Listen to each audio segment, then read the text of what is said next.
I'm your host, Tess Brigham. Let's make sense of the mess together. So I am so happy to have Christy Royce on the Gen Mess today.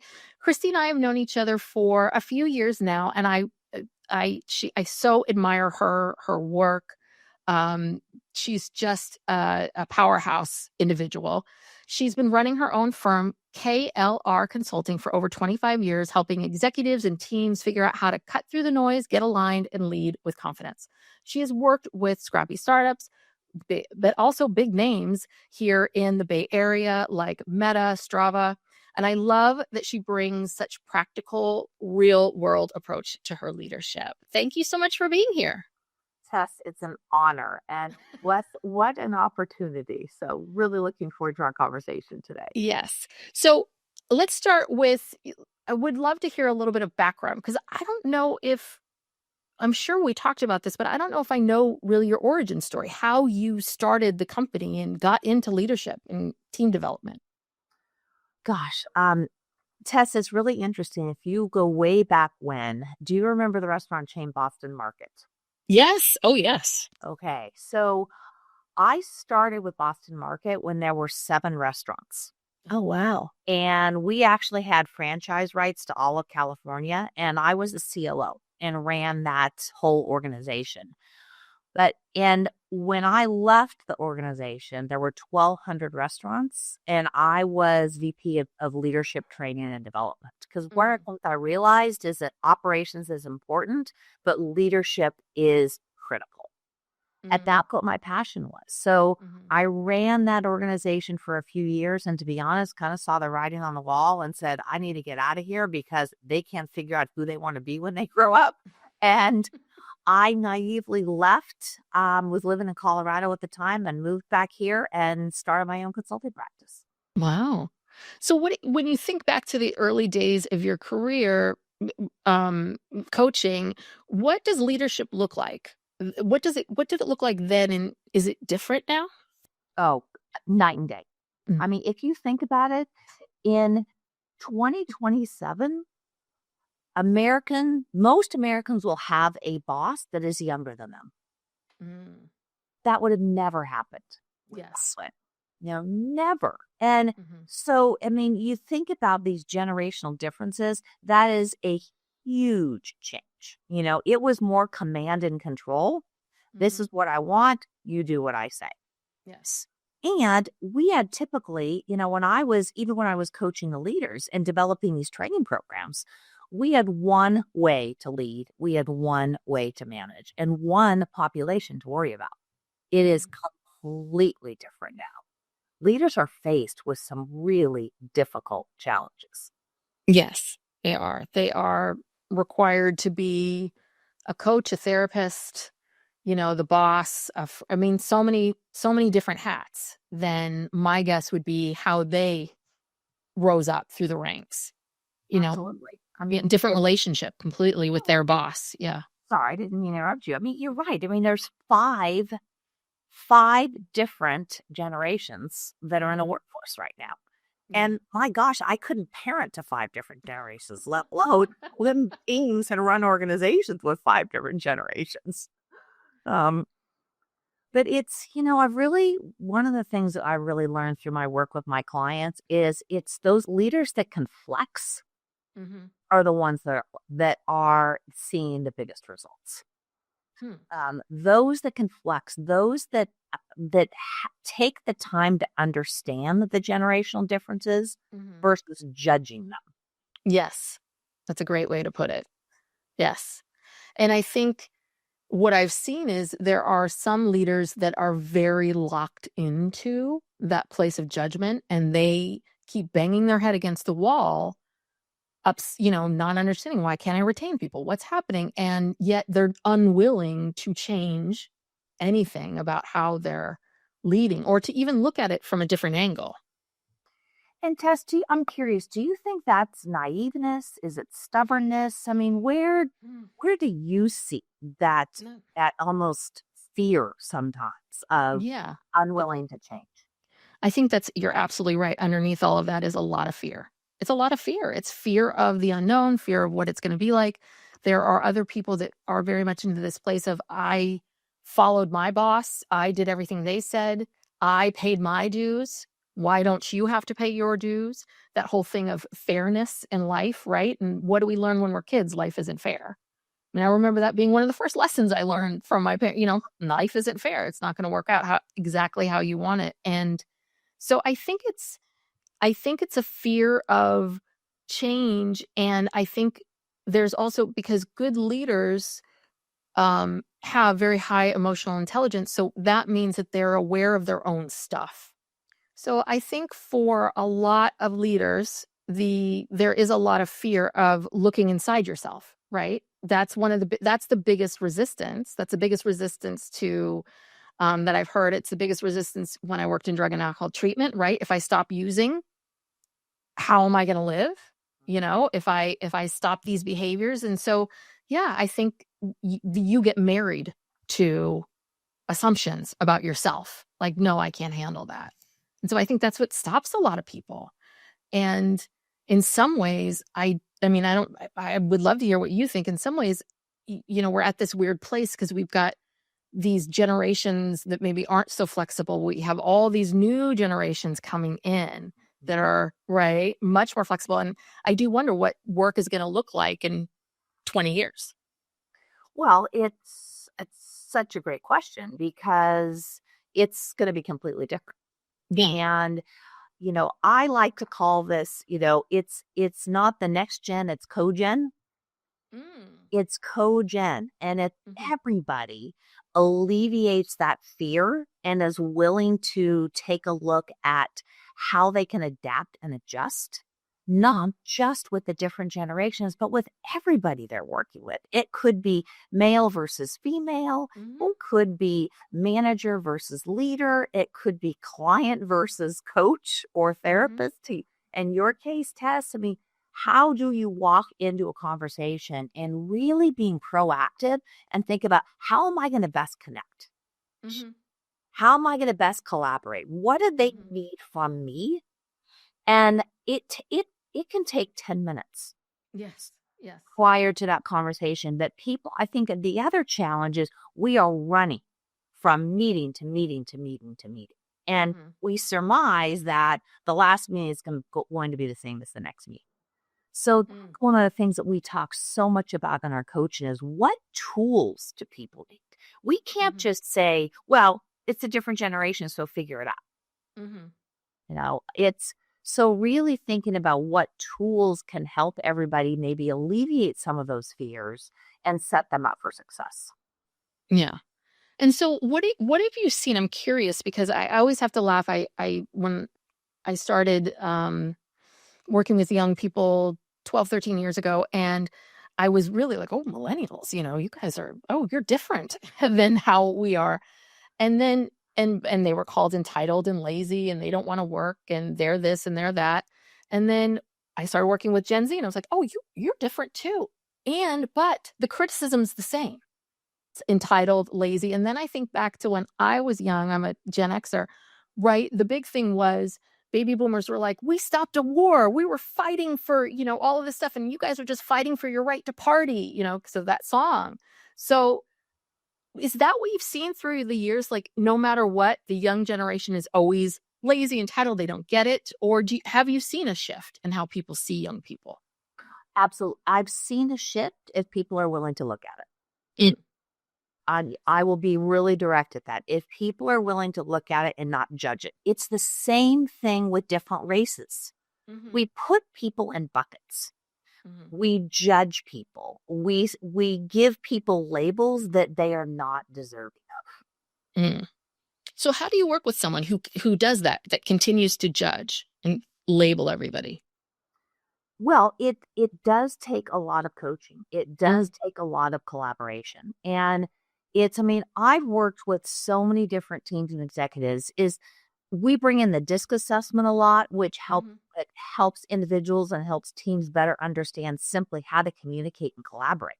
Mhm. So there's a fabulous concept that Patrick Lencioni's work around the five dysfunctions of a team, Mhm. really great at helping this generational flux because it really gets into what does healthy trust mean?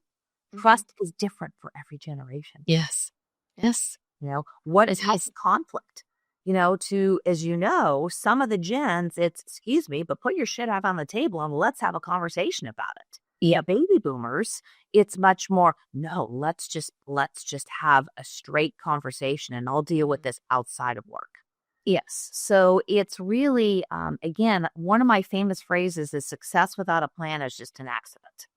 And we really need to get in there and give people the tools. We can't just expect them to figure this out on their own because this is Mhm. very challenging. It is. It is. And what I think I mean, I feel like it's catching on. I don't, let me know what you think. I feel like companies are finally recognizing, oh, if this person's going to manage people, they should really be good with people.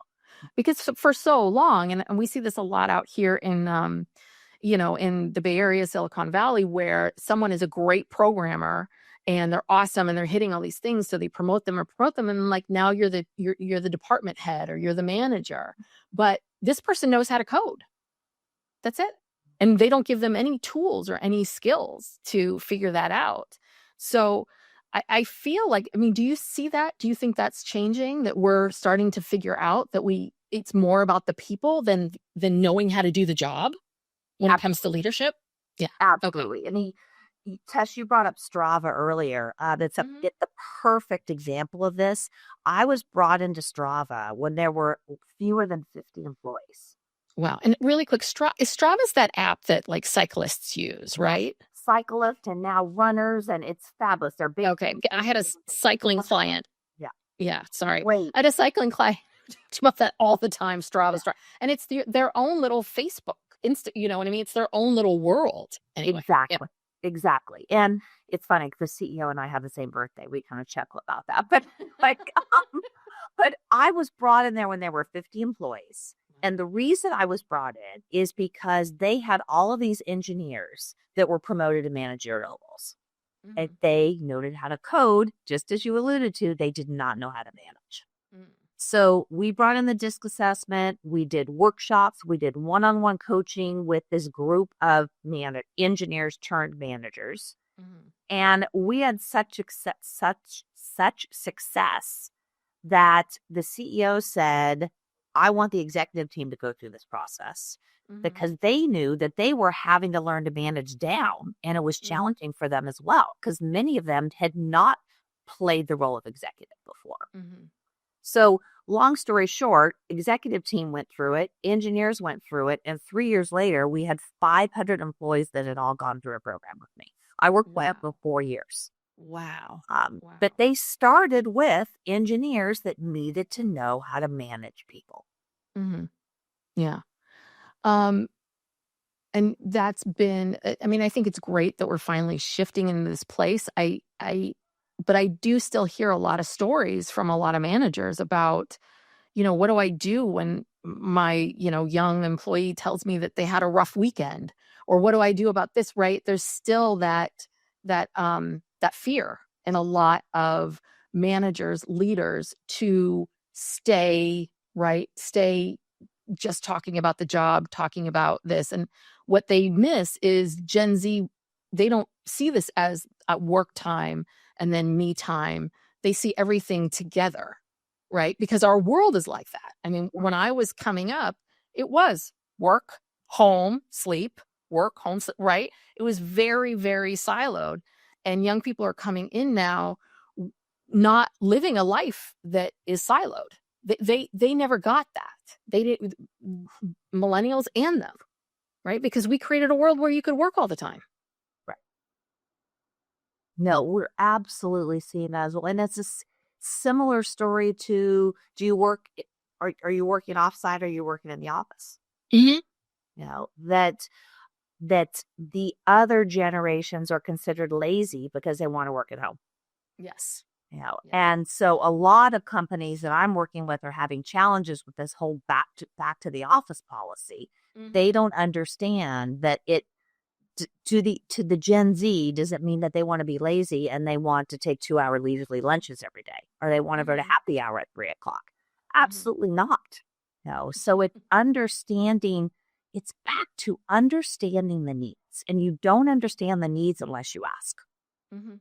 Yeah, so you don't need to hear about their party weekend for 45 minutes, but Mhm. asking about their weekends and sincerely acting like you care, Yeah. huge value that adds in building this healthy trust in that relationship that we're talking about. Yeah. Well, as a therapist, what's interesting for me is that's what shifted and changed where my younger clients, they wanted to know about me. You're supposed to be this blank wall, and I've never been a therapist like that because I don't believe in that because I'm human. I'm human just like them, and they need to see me as human. But I am constantly surprised with my young clients who want to know about like, "Oh, how are you doing? What's going on? What's happening here and there?" And they like that. They want that connection, that relationship. And they know I'm the therapist. They get the relationship. They understand that, but they want a bit of this, I want to know who you are. And I think that's the same thing that you can apply as a manager or a leader, which is they can get to know you. They can learn about you. That's not wrong. That's not going to hurt anything. I always say like the rule that I always go by is I never share anything on social media or on a podcast or anywhere or to my clients that I don't feel comfortable telling my parents. So if I Great don't feel rule. comfortable telling my parents, I should not be talking about it. And so you have to figure out for yourself, like, you don't have to reveal everything, but you do have to be human and connect on that level. Absolutely. Totally agree, Tess. And I would take that even one step further and throw out a really important word here, and that's vulnerable.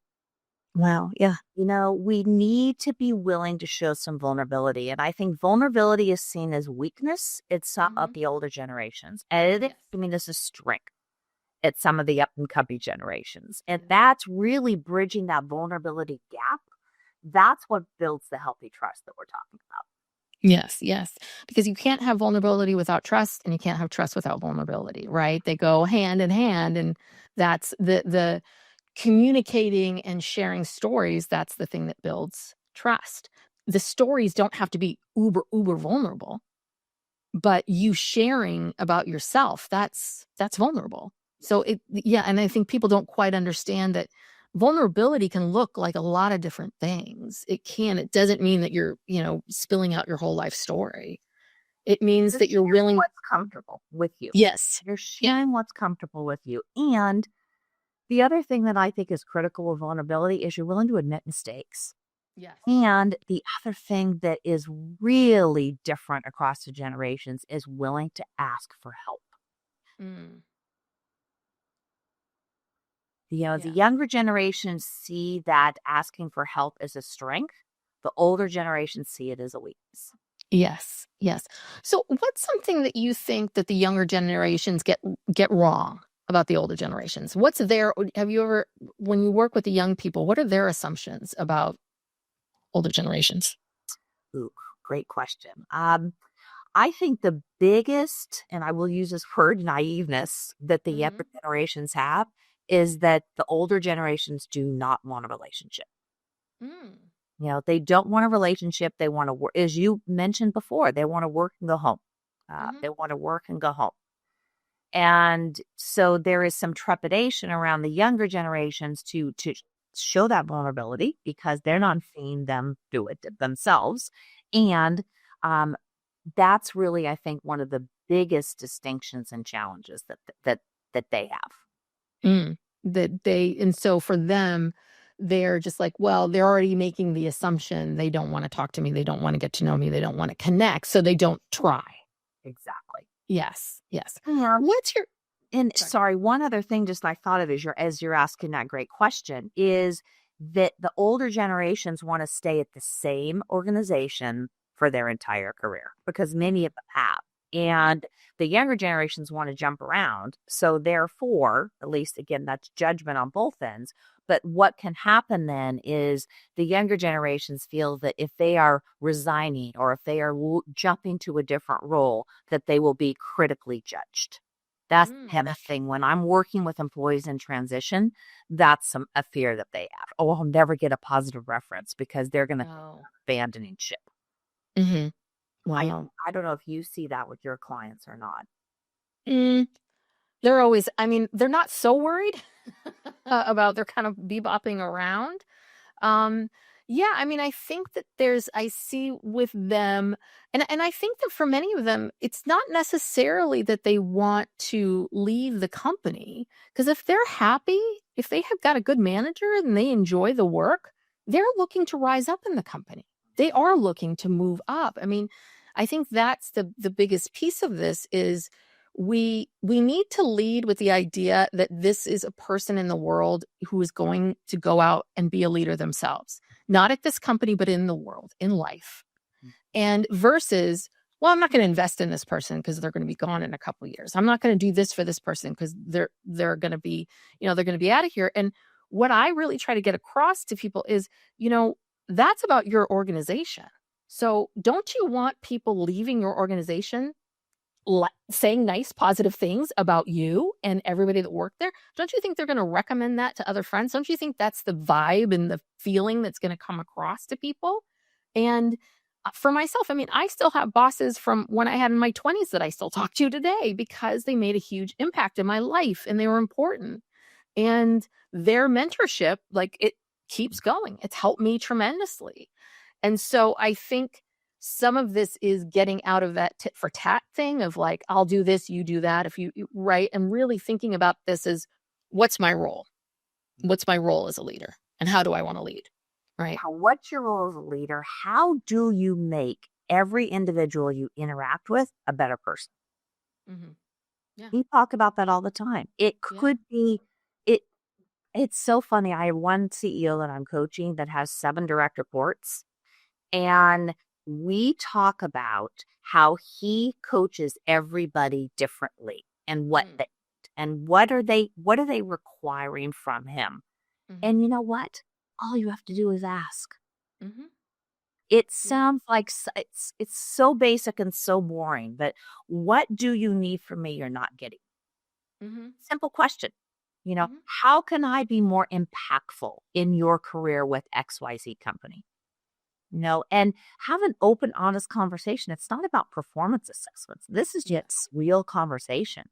And I don't know where the trepidation is to ask people for feedback. Mm. I ask that with my coaching clients all the time. How was that Mm-hmm. coaching session? Is there Mm-hmm. anything that you did not get in that session that you really want me to focus on next time? Mm-hmm. And why not ask the questions to give you the feedback to help make you a better leader? Yeah. People don't do it enough. And is the resistance from the leaders, well, that's going to be really hard. It's going to be too much work, emotional work, mental work to think about each person and always have to think about, oh, this is Susie. She needs this, or this is Bob. He needs that. Is that the resistance?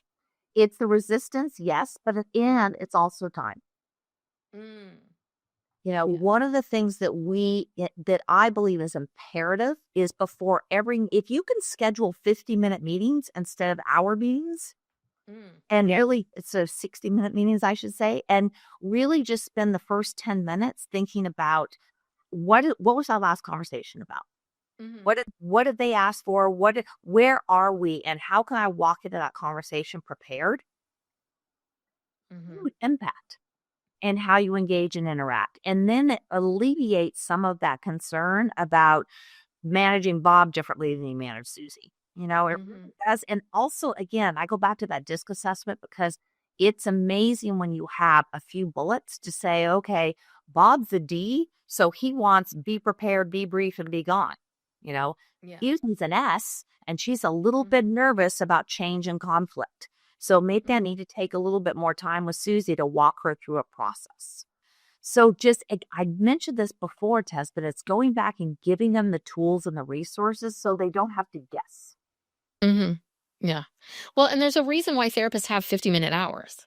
There is a reason for that, right? Beyond needing to go to the bathroom, maybe get a snack or respond to an email, the biggest part of it is you have to transition to the next person, to the next thing.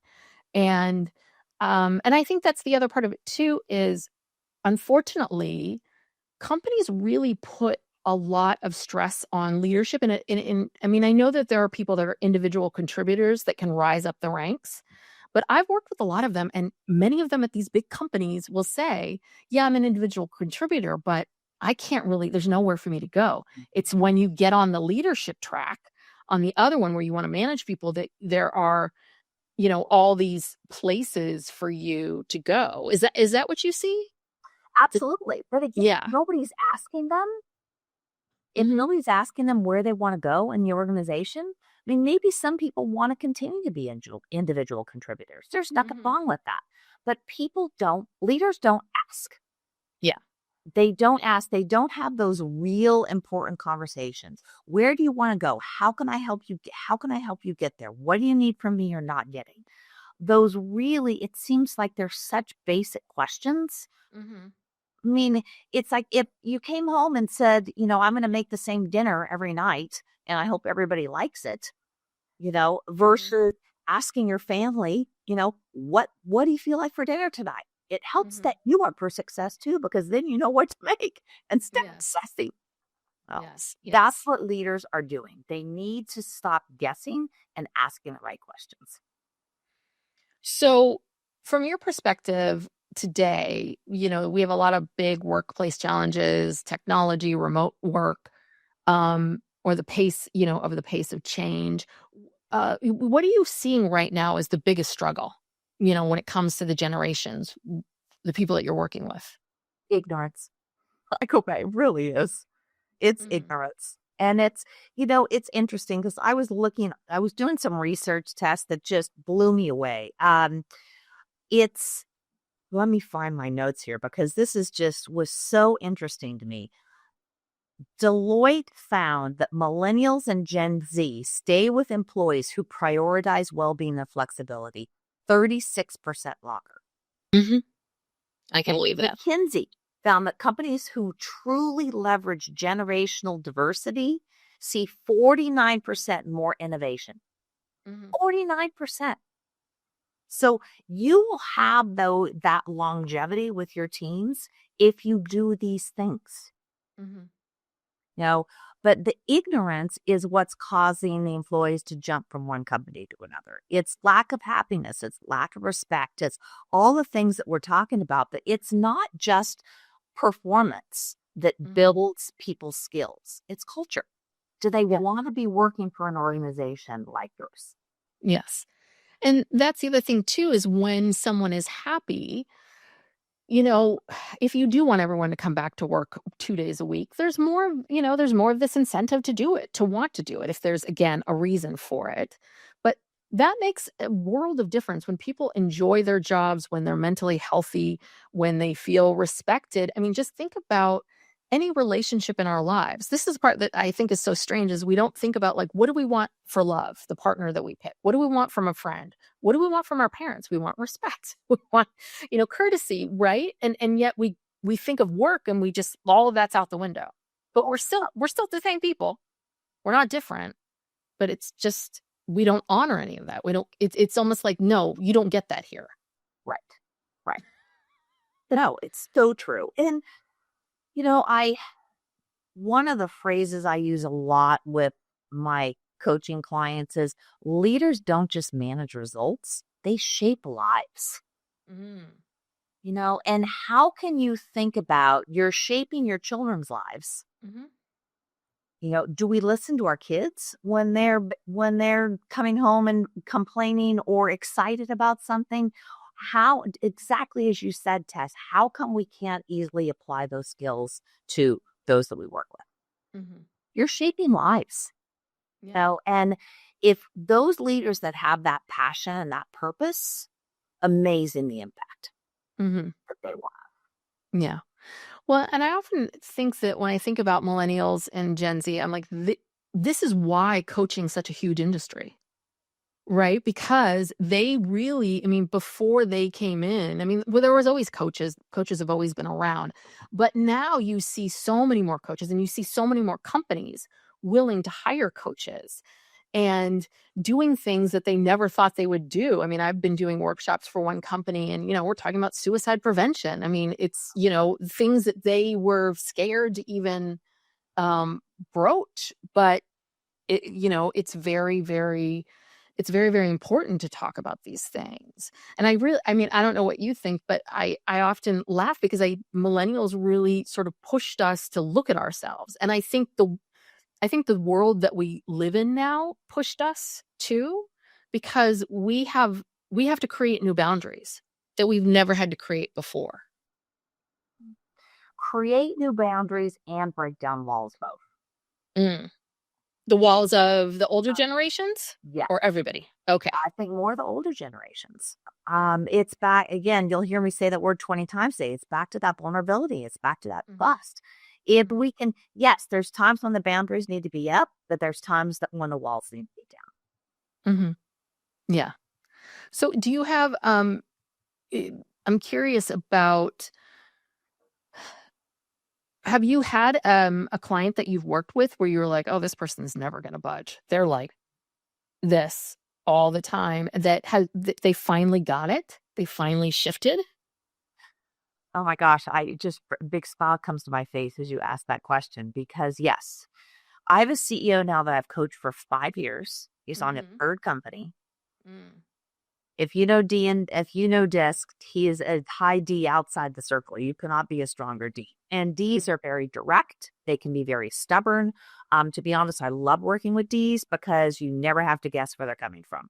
What's in their head comes out their mouth, but out a lot of filters. Yes. So this individual was known as being extremely direct. And there were a lot of people that left his organization.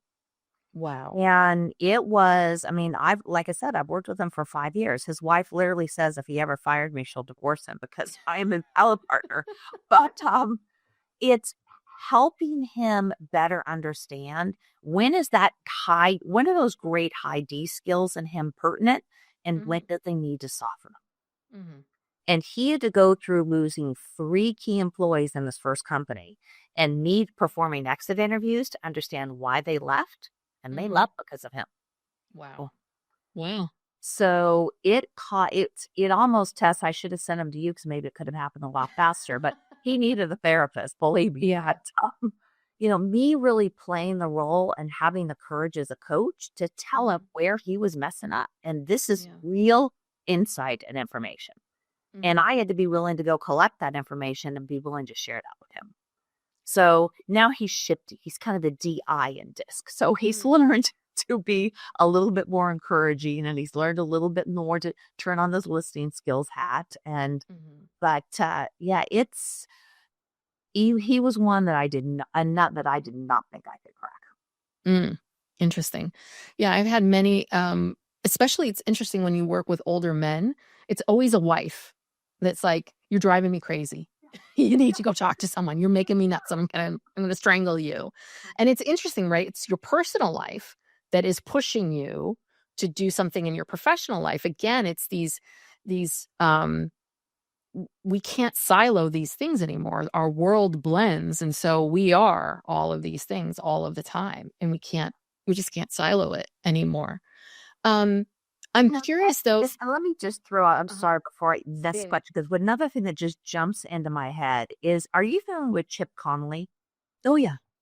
So he is a great example of how to do something like this. So Chip was founder of a huge hotel chain, kind of hit 50 and went into this midlife crisis and wasn't sure what he was going to do next. He sold most of his hotels. He ended up being contacted by Brian, who was the original founder of Airbnb. And what happened in their relationship, Chip said, I am a mentor.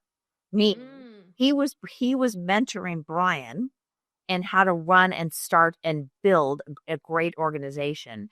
And Brian was mentoring him and how to work with the different generations.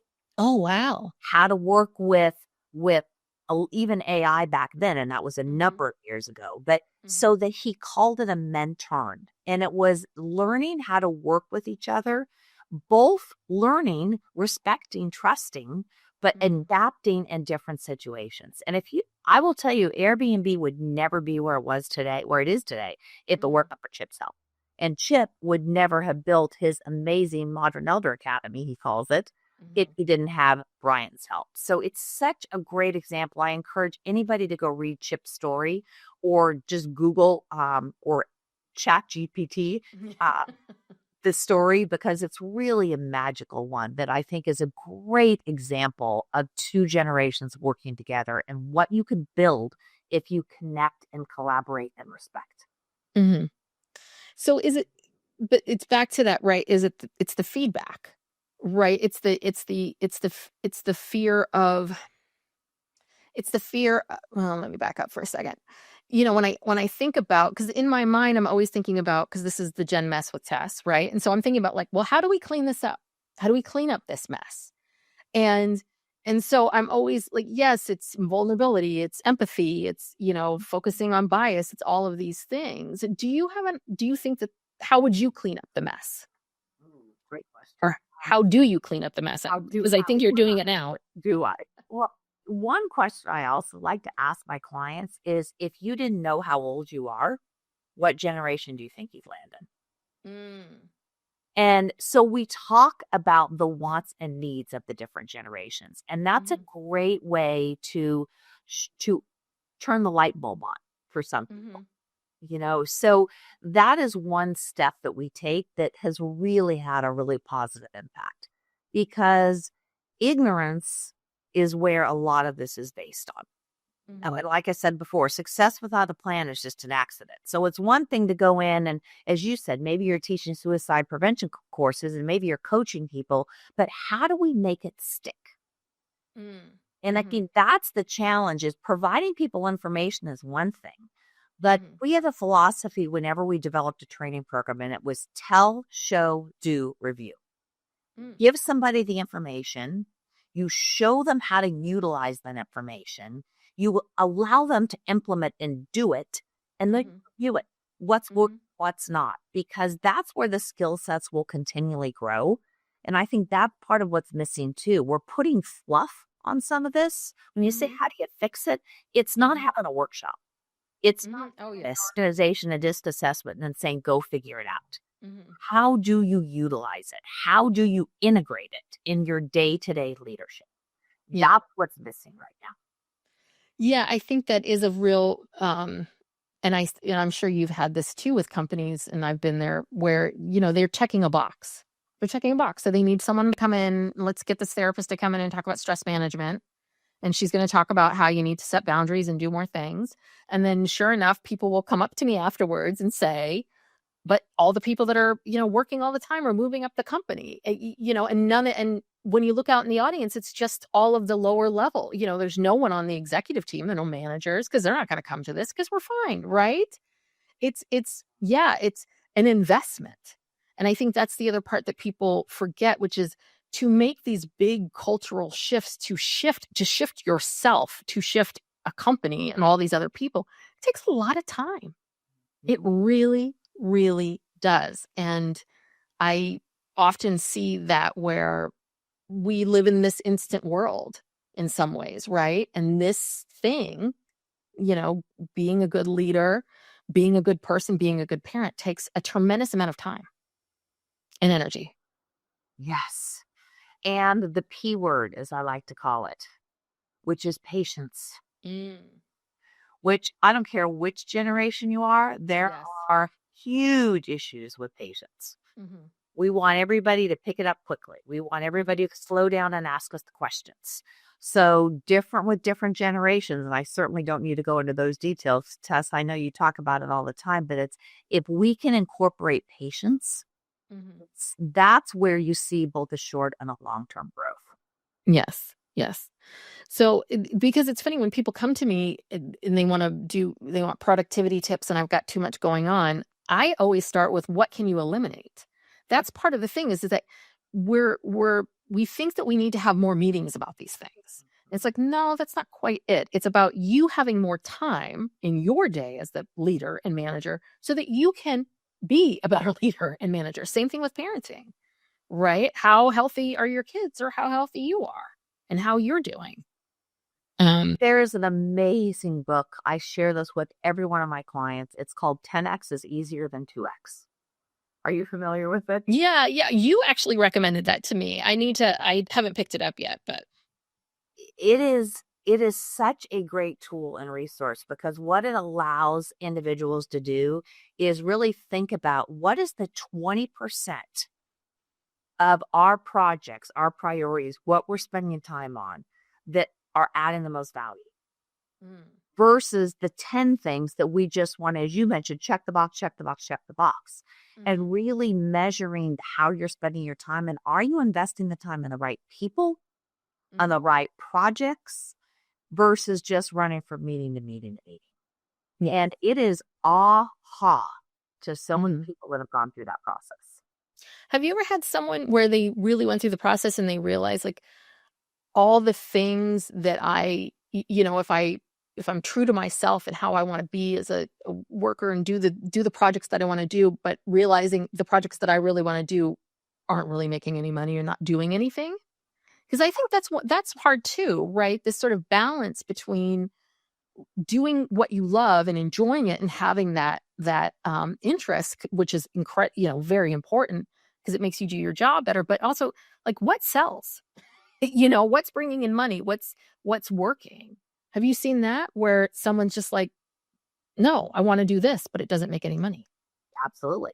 Yeah. It's taking a couple steps back and understanding what's important to everybody. Because Mhm. money isn't important to everybody. Yes. Yeah, it's so interesting, Tess, because I had a client that I was working with yesterday, and she's actually starting a coaching business. Mm. And she said to me, Christy, is it unreasonable in 5 years if I say I want to be making seven figures? And we paused, and I said, before I answer that question, let's first understand why or what Mhm. about seven figures is exciting to you. And let's do a life scan. So that's what Mhm. we did. What's important to her? And she came back to me this morning with an email saying, okay, I'm going to reduce this. And here are three other ways that I'm going to manage my effectiveness as a coach. Mhm. Yes. Yes. So I think we get in our minds what's important, but we Mhm. don't always take a couple steps back and do something I call a personal strategic plan. Yes. What's your purpose, what's important, and how can you get there? Yeah. Oy, I mean, it's so funny that you talk about this because I entered sort of, as a therapist first, and then I entered the coaching world about 10 years ago. And it is, I often think when I talk to and hear from young coaches or people that are just starting, right? The industry makes it so much about money. It drives me nuts. Drives me nuts where because everything becomes, well, how do you 10x your business? How do you go from six figures to seven figures? How do you go from seven figures to eight figures, right? Like to build this big business. But it never asks you the question. And all of these programs and all of these coaches that, can do all this stuff for you, they never ask the person, like, do you want that? Because, with money comes certain responsibilities, comes right a certain, as a coach, if you're working with clients, it means like, okay, you're not, if you trying to achieve that, then you won't have time to work with maybe this person over here that doesn't have as much money and can't pay you as much. If you're only charging people thousands and thousands of dollars to meet with you, no, not many people can do that. And so I really, so then it becomes, right, it becomes all about just what you're saying. It becomes all about the money, and then they lose the thread of why they started this. Exactly. What is your why? Yeah. And That is your way. it's a question to ask everybody. What is your why? Mhm. What brings you passion? What is your purpose? And we don't ask that question enough. Yeah. Uh, Yeah. that's why I'm so blessed that I really have built a business on what I love to do. And, Mhm. I don't view this as a generation mess. I Mhm. do this as a generation opportunity. Mhm. Really do. It is such an opportunity for the first time we are working with five different generations. Mhm. And wow, if we can, I go back to Chip Conley with the Airbnb example. If we can find a way to connect, collaborate, and really learn from other people, it is amazing what we can accomplish. Mhm. And it Yes. doesn't take that much effort. Yes. Well, you have to ask, like, why are we here? Why are we all here? What are we doing here? And right. And so for me, I believe we're here to grow. We're here to learn. We're here to be better.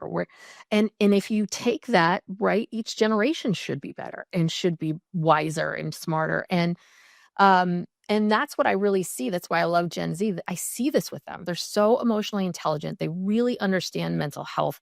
They prioritize their mental health. They ask for it. I'm constantly impressed with them really coming in and pushing back and being 25 and pushing back. I didn't feel like I could at that age. Now at 50 something, I am, but it does. I give them a lot of credit. And that's the thing. I've learned so much from them about how I work and what I'm doing and not doing, and what I probably, what would make my life better or easier if I just started doing this. The emotional health piece is so important. I mean, can you imagine our parents seeing a therapist or a coach? Something was horribly wrong with them. Yes. Now, I mean, I was my daughter who's 24. We were talking the other day and she says most of her girlfriends have therapists. Oh, yeah. Yeah. It is so completely changed. Oh, yeah. And they talk about it. Like, I have people all the time that said, well, I told them Tess said this, this, and this, and this. Or, right, you need to talk to Tess. Or you need to, right. It's people know you by name. And you become this person in their world where everyone in their world knows you. And they're constantly referring to you. Yeah, it is very, very different. I still, though, I will say I still get, not from the younger generations, but I do still get people that come in who are really, fearful of, do you think I'm crazy? Do you think there's something wrong with me? Do you think this? Do you think that? That part of it is so strong. And I think the younger generations have done an amazing job of being willing to say, I want to grow, I want to learn, and I'm not perfect. And I want to continue to develop, which I think is amazing. Oh, we can so learn from that. And that's back to the vulnerability we're talking about. They are so much more willing to be vulnerable and say and ask for help. I need help. Yeah. It's so, so important. And I relish that and think we can learn so much from that. I mean, heck, I have a hard time asking for help for my husband or daughter to do the dishes. I mean, and it's just, it is such a, that's my point. Every generation brings something unique. And how can we capitalize on those collective strengths and be better as a result? Yeah, absolutely. Well, I think that's a good place to end. Thank you so much for being here. Is there anything you want to share with my audience? How to find you, where to find your work? Oh, thank you, Tess. Well, I would love to connect with anybody. LinkedIn, reach out to me. You have my name here. Love that. We send newsletters maybe once every 2 months that really are very motivating and uplifting and rich with content. So feel free to jump onto my website and sign up for receiving those. It's just klrconsulting.com. And gosh, Tess, anybody has questions, I'm here as a resource. I'm here to make a difference in every person I interact with. And so feel free to reach out. Would love the opportunity to connect and share more. Yes. And I'm also on that list. And it's chock full of information and very good. So I highly recommend it. And I highly recommend if you're thinking about you're a CEO or, you're thinking about a coach, Christy is the top. So thank you, Christy. And thank you so much for listening to the Gen Mess with Tess. Remember, we're not just fixing the mess, we're learning how to live in it.